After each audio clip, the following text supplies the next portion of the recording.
What can you do to avoid some of the unesthetic appearing impact of these medications?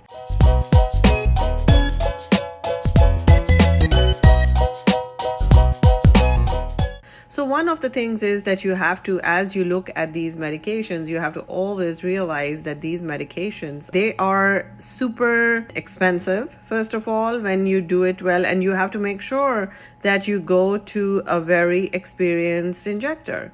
People should know what they're doing. So you want to make sure that somebody who's doing it has adequate credentials and experience. So don't put yourself in somebody's garage. Don't just subject yourself to somebody who may not know what they're doing.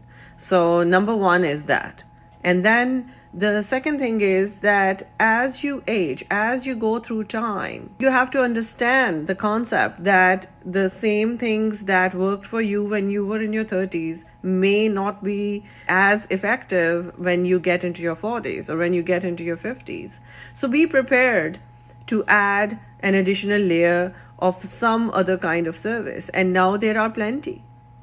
So one of the things that happens as you get into your 40s or sometimes in your late 30s, also this thing can happen, is that your skin starts experiencing a little bit of sag every year.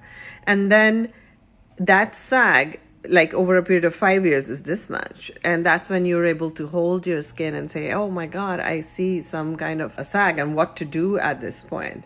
So what I would suggest to everyone at that point is that as you are experiencing the little laxity in your skin, that's when you invest in yourself. That's when you start doing routine skin tightening and lift.